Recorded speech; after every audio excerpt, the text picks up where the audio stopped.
Now,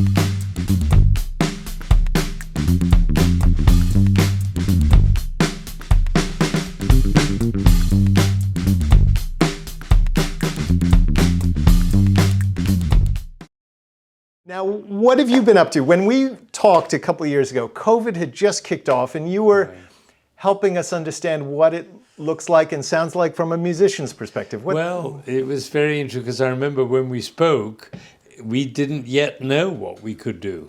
And we still had plans. I remember we were sitting in the garden thinking about whether we could still have some form of orchestral life and so on. But it was hopeless. We couldn't.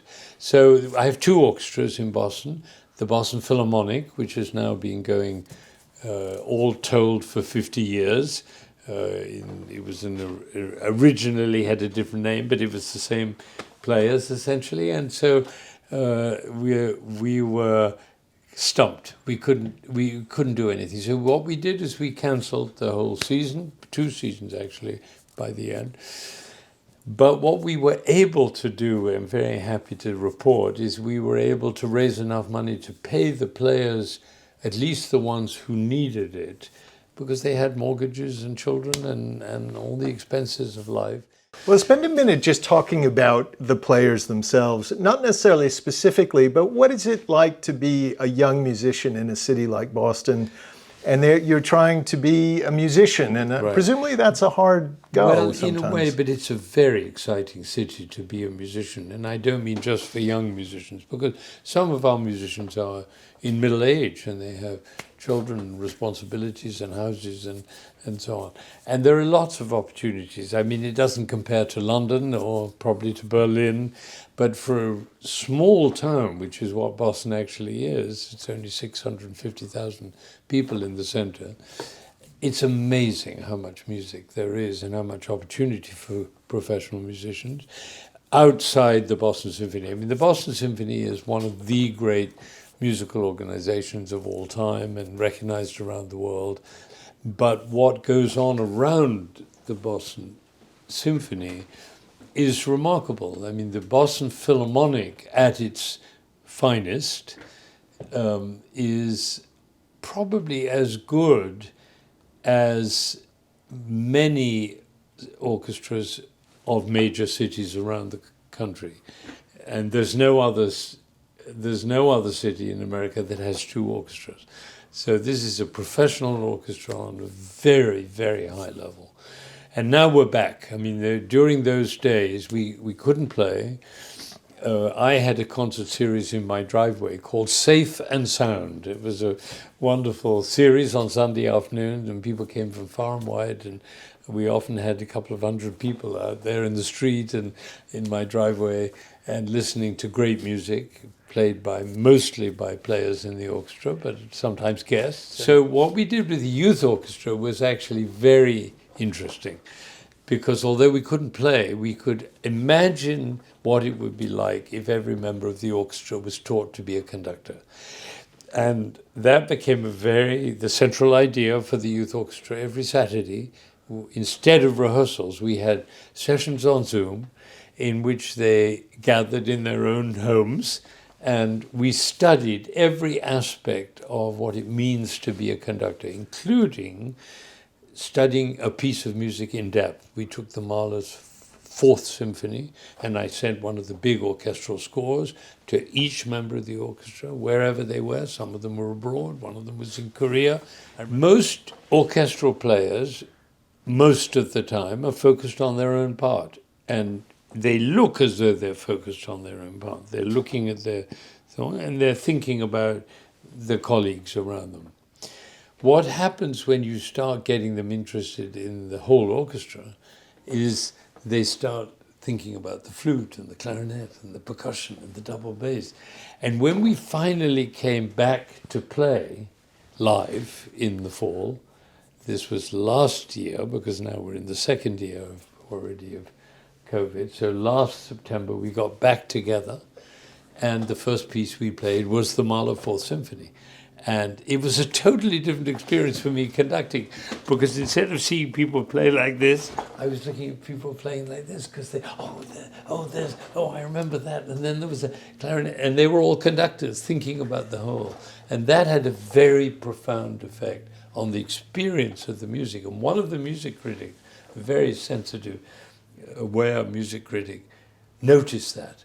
And he wrote about it. He said that is a new kind of orchestra, an orchestra which is consisting of people who are not actually conductors and not intending to be conductors, but who are trained in all the skills and awareness and leadership abilities that are necessary for a conductor. I found it one of the most creative times of my now aging life.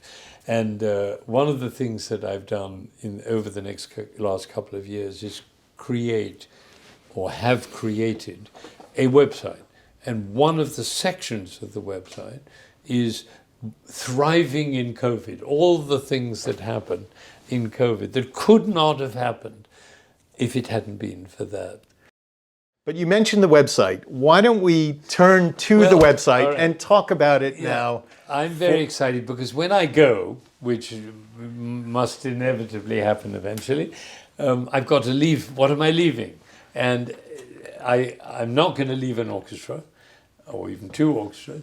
I'm going to leave a website. So here's the website, and it's in various sections. You can see these are the first sections, and then it goes on and on and on. But let's go back for a moment to this is the home page, and it's called the Benjamin Zander Center, and there are different sections. This is what we call thriving in COVID. These are all the things that happened during COVID that could not have happened unless we'd been in that terrible situation. Transformational stories. This is the Boston Philharmonic, and I am the guide for the entire website, and I take people around and explain classical music, symphonic music, together with the Boston Philharmonic. These are the interpretation classes, the many, many classes that I gave where young musicians are presented playing, and then I coach, and people see the transformational experience. This is all about possibility. This is the whole, together with my former wife, Rose Zander, with whom we wrote the book, The Art of Possibility, which is now in 22 languages and over 1 million copies sold of this book. And now here's the youth orchestra. And then here comes Beethoven, and here comes Mahler, and this is the TED Talk, and this is all the various things going on, the Greek tour that we went on and so on. I mean, it's just fantastic, and some of my favorite recordings, and it's a wonderful place. It's like Alice in Wonderland. You go down the chute and you discover all these amazing things. And my premise is that everybody loves classical music. They just haven't found out about it yet. And so this is a place for them to find out more. For instance, about Bruckner. What would they know about Bruckner? Well, all my pre-concert talks are there. You see here's the recording of, this is one of the classes, a Haydn concerto.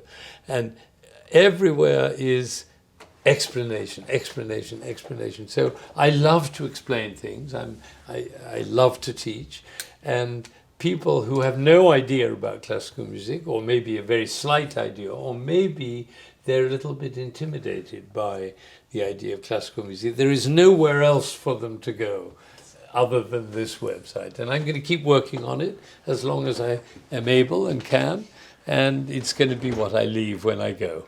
Clearly, this means a lot to you, but what is it that it means to you? It obviously energizes you and brings you a huge amount of joy. Yeah, a huge amount of joy.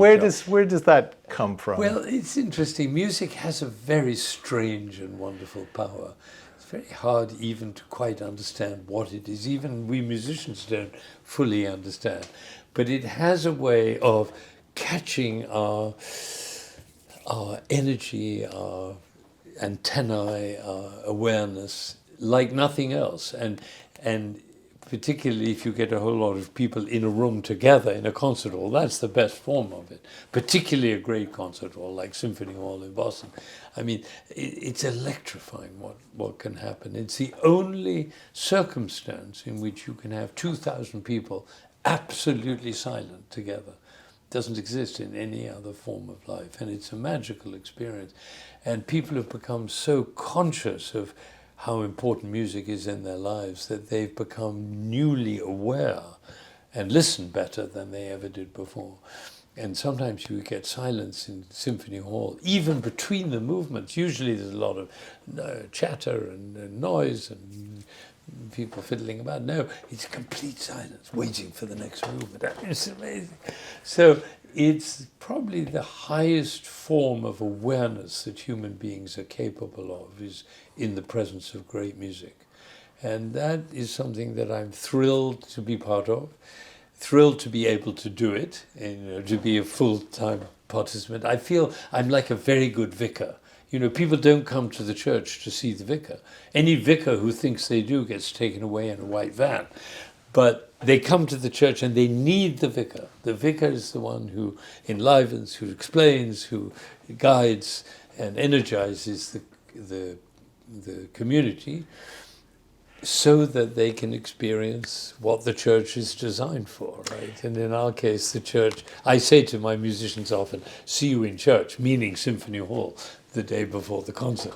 Because for us, that's our sacred place. I was just in England and I was at a concert, and I've been in England for 5 years and hardly know anybody there left, but people came up to me at the concert that I attended and thanked me for these interpretation classes, and they learned so much from them. Professional musicians, young musicians, complete strangers, people. One lady dropped me a line, a beautiful little, Mark, actually, I have it here because I keep it close by. This is a little thing, and I have it, it's on the website too. This was a lady who had Alzheimer's, and the son wrote me a letter that in the last year of her life, when she'd lost her capacity to communicate, she could watch those interpretation classes, and she loved the music, and it enlivened her. And he wrote, I can't remember the exact words, but he wrote to thank me. Well, that's hugely satisfying to think that something that one can do enlivens, despite her illness, your music, your enthusiasm, your gift to inspire reached her heart. I wanted to thank you for that. Well, that's what it's all about. I keep that here on my desk, lest I ever forget my role in life, which is to be a good vicar. Well, now that we know what your role in life is, if you would you tell us a little bit about how you got to be a good vicar? What is the story of your life? That's a lovely question. I owe it, I think, to two very important people. One is my father, who was a wonderful vicar. I mean, he was nothing to do with a vicar. He was a Jewish lawyer from Berlin. But he loved to teach, and he had great enthusiasm, and he spoke beautifully. When he spoke, he never used any notes. It was always with his full passion and engagement. And he inspired me. I mean, when I was very young, I don't remember exactly how young, but I remember looking at my father playing the piano. He was a very gifted musician, not a professional, of course, but he had a great gift. And he would sit at the piano and play, and the look on his face, ecstatic look while he was playing. And I remember I may have been 4. I said, I want whatever he's having. It was very clear to me. There was something available through this music that you couldn't find anywhere else. And I wanted that. And so that was very inspiring for me. And then, may I ask you, when you were 4, where were you? In England. You were in England. Yeah, my parents emigrated from Berlin to avoid the Nazis, and happily, all of them, of my parents and the children, I was born in England. The parents, on the other hand, the mother and other members of the family did not escape and ended up in the concentration camps, and that was a very deep scar, wound, if you like. My father referred to it as an open wound. That was always present, but we grew up in England, full of delight in English life, cricket and English tea, and each of the children became active in a field. My elder brother became a very both controversial and successful legal teacher, correspondent, and be in urging people to change. He caused quite a lot of revolution in the English law, quite amazing. And my second brother was a doctor and taught general practice in one of the great English London hospitals, and taught also led the movement for home birth in England, because he believed that women should be encouraged, or at least supported, to have their children at home. Because, as he said very cleverly, when a woman goes into hospital, the doctor is the boss. And when the doctor comes to the woman's home, the mother is the boss. And that changes the whole dynamic. And he wrote a book about it, and led that movement. My sister, Angelica, wonderful art historian of great significance, and wrote several of these vast books on art, and married Neil Rudenstein, who became president of Harvard. So she was the mistress of Harvard for 10 years and ran the Mellon Foundation art program. So with law, medicine, art and music, we really basically covered the waterfront. I would say. At least the Jewish waterfront. Now, you mentioned that there was another person. Your father was one, and My then... mother was the other one. My mother was an unusual woman. She was depressive. She had bipolar. But she had an extraordinary kind of energy. And there's a lovely story, which I've told a few times, but it gets at the heart of my mother's style. I wrote some compositions when I was 9, and in England every village has an arts festival. Can I ask, before you go on the story, were you musical? Did you feel you were naturally musical? Yes. Did people say, he's very... And I played the cello, I was sitting at the piano, and I started writing some compositions. Yeah. And they were modest, but there they were. And so my father, who was very much involved in world peace, and he was with Gandhi in India at a conference, he knew a lot about music. My mother didn't know so much. So she put them into the local arts festival, and there was a adjudicator who came down from London to judge the various musical efforts of the children in the village. And when he came to the composition, he held my composition. He was very tall. Held my compositions in the air above his head, which was already 6'3", and in front of the whole village gathered in the village hall, and said, "These compositions are so bad, I can't even consider them for the competition. And moreover, I think this young man should be discouraged from ever composing again," which was a very odd thing to say, and my mother had no idea what to do about it. And then she had the idea to take the compositions plus the comments from this distinguished composer from London, who shall be nameless, and put them in an envelope and send them to Benjamin Britten. Now, Benjamin Britten, she didn't know Benjamin Britten, but he was the leading composer of the day, one of the greatest composers England has ever produced, or the world has ever produced, and she sent off to him. 4 days later, the telephone rang, and it was Britten. And he said, I picked up the phone. He said, "Hello, can I speak to your mother?" "This is Benjamin Britten." I said, "Mom, it's Benjamin Britten." I handed the telephone to my mother, and he said, "Look, your son is 9. His compositions are fine. So if you want to come and spend the summer holiday, I live in a beautiful place in Suffolk by the sea, you can take a caravan for the children and stay, and I'll keep an eye on his development." Well, for 3 summers, the Zander family moved to Aldborough and spent a lot of time with Benjamin Britten. And then he arranged for me to study with his assistant, who was Imogen Holst, who was the daughter of Gustav Holst, who wrote The Planets. Well, what a brilliant stroke. I mean, that was my mother. She didn't recognize barriers. And sometimes it got her and us too, I think, into trouble. She would always go to the front of the line she didn't recognize that there was a process. She would just go to the front, which is where she wanted to be. So, and it was terrible embarrassment for her children. But there was a quality of, look, we can do this. And so when I was 15, just turned 15, I think still actually 14, I was invited. I was by then quite an accomplished cellist. I was invited by a great cello master, Gaspar Casado, one of the great cello teachers and players of all time. He invited me to study with him in Florence. And so off I went, forgot, never mind about school, and so things like that were out of the ordinary, out of the box, you could say. And between them, they created an environment and an atmosphere in which I could flourish. And so many things came. I mean, there were many other people who came into my life who had a great influence in various different ways.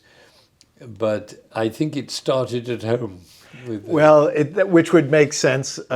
People say it often does. But what about that transition, you now growing up?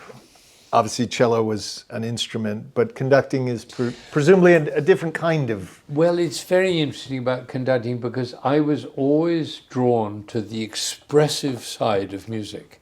Obviously, everybody has to be technically masterful, but for me, music was a language. I wanted to express it. So when I played, and also when I coached, which I did even at a very young age, because Casado had this idea that one student would coach others to help. So I was coaching chamber music when I was 15, 16, 17 years old, and always very expressively. And one day I applied for a job here in America because I came to America on a fellowship, and I was in Boston, and I applied for a summer job. As a teenager, I'm in my... much later, okay. Because I went through university and so on. No, I was end of 20. And had played professionally as a cellist and was an accomplished cellist, and I got a job teaching at the New England Conservatory, cello and chamber music. And then I applied for this summer job, and the job was to teach cello and chamber music, which I was very experienced. And so she offered me a job, this lady who ran Mrs. Hobarts, she ran the Marywood Music School. And when we were having tea after she'd offered me the job, friendly conversation, she said, well, incidentally, we're looking for a conductor for the orchestra. Do you know anybody who could? And I said, oh, I'd love to do that. She said, are you very experienced? I said, oh, very. Well, of course, those were the days before Google. She couldn't look it up. I had never conducted anything in my life. But I knew that, in fact, I was very experienced because coaching a Brahms quartet or a Dvorak quintet or something is not very different from conducting an orchestra. It's just a larger canvas on which you're painting. And I quickly picked up what the necessary technical... But actually, over the years, I've been learning more and more and more about what the players need. And what they need is what I should provide, because as I remind you, I'm a good vicar, so I have to provide what the players need in order for them to be effective. And so I introduced a very useful tool for that. I put a white sheet of paper on the stand of every musician. I still do it to this day. Every musician in every rehearsal, in every orchestra I conduct. And the white sheet is blank, but it says, please, tell me whatever you have to say. Either something you don't agree with, or something you don't understand, or something you want, or something that would help you to be more effective. Write it down. And the only condition is you have to sign it. So there's no anonymous things. Everybody is, and they're very honest because they know that I mean it and that I actually believe that this is a very useful tool. And the white sheet, as it's called, has become quite a famous tool now amongst corporate types, because I do a lot of speaking to corporations now about leadership, and one of the things that I've passed on to people is this idea of, because when you realize that the conductor of an orchestra doesn't make a single sound, it's the players who make the sound. So the job of the conductor is to convey gestures and feeling and atmosphere so that the players feel powerful.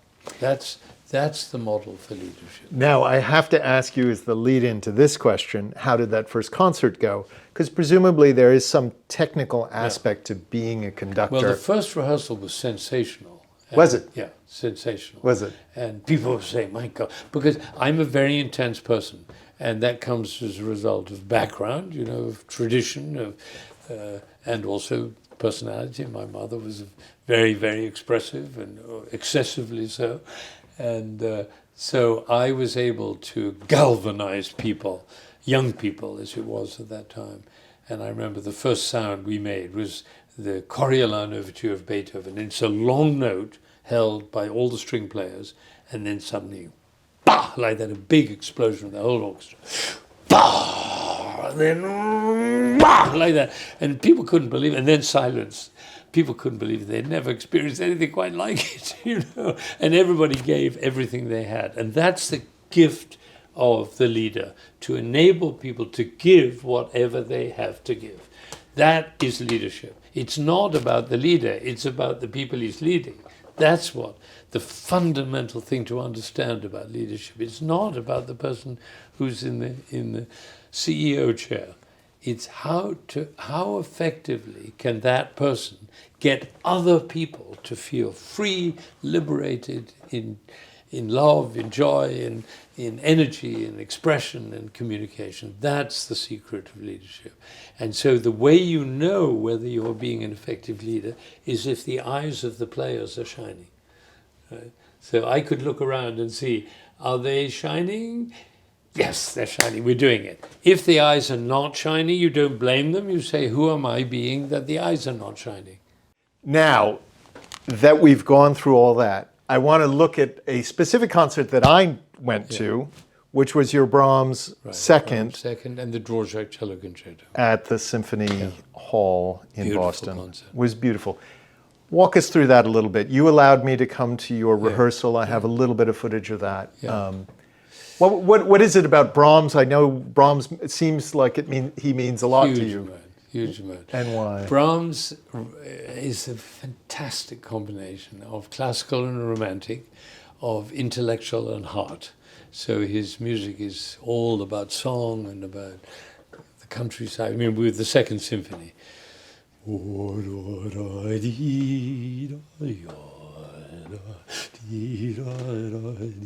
Warm, round, suffusing the air with a beautiful energy and love. And very intellectual, because he takes a few elements and works them in a way that is almost mind-blowing in the true sense of the word. You just cannot believe that an intellect of that kind can put together something so complex and so rich. So it's that combination of classical form, takes all the forms from Mozart and Haydn and Beethoven and all the people who came before, and then also looks forward to what comes next, which is the Second Viennese School with Schoenberg and Berg. Schoenberg loved Brahms, because Brahms had the capacity to take little motives, little modules of sound, like an acorn, and build a whole oak tree out of it. And that's a fantastic intellectual activity, but he did it always through heartfelt music. And players love to play that music. Well, I want to ask you about a specific instance, which I might or might not have on camera, I don't remember, in your rehearsal, where there's a horn moment. Yeah. And you were trying to get the player to do it all in one breath. It's early in the... Fantastic. Yeah. One of the great moments. And what is that all about for people who don't live in that world? Okay, beautiful. So he builds up to a climax. He gets a little faster and faster and faster, and then it lands on a note in the horn. Pa. Now, from there, it comes down. Ta, da, dee, da, dee. Now, you notice I took a little breath there. Well, if you don't take a breath and you hold it in one enormous line, it's like,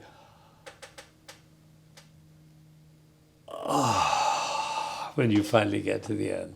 Whereas if you breathe in the middle, there's a moment, the tension, and it's very slight, and most people wouldn't notice it, and many people wouldn't notice it, but they'd feel it, that sense of tension. So what I did with the horn player, Whithill, wonderful, wonderful horn player, great musician, and I encouraged him to think in one breath, and then I moved the strings a little bit faster so that it wouldn't be too drawn out, because if it's too drawn out, you can't do it. Most people don't do it in one breath. In fact, I don't remember ever having heard it in one breath, because it's a long thing.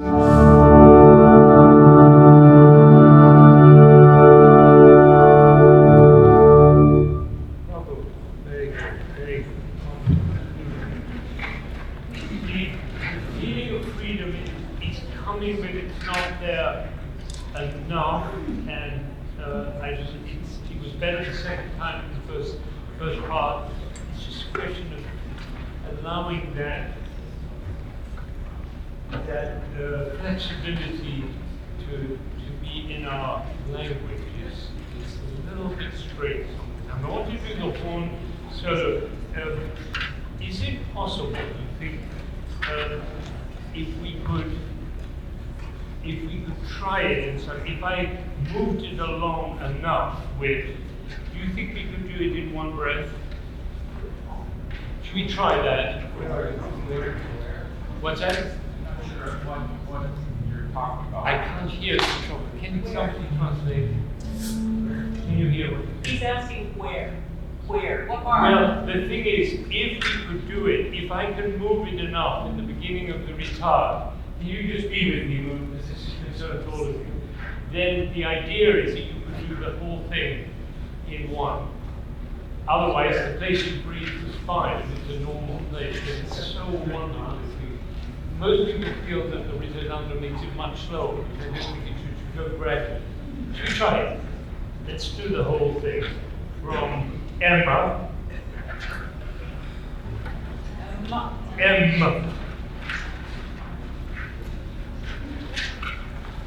Ready?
But when he did it, and he got it, and the string players came in right, it was just, when we finally reached the D major resolution, everybody, now I say this because I'm a believer, right? I have faith, not in this case religious faith, but faith in human beings. I believe that everybody, when we got to the D major resolution at the end of it, and the strings went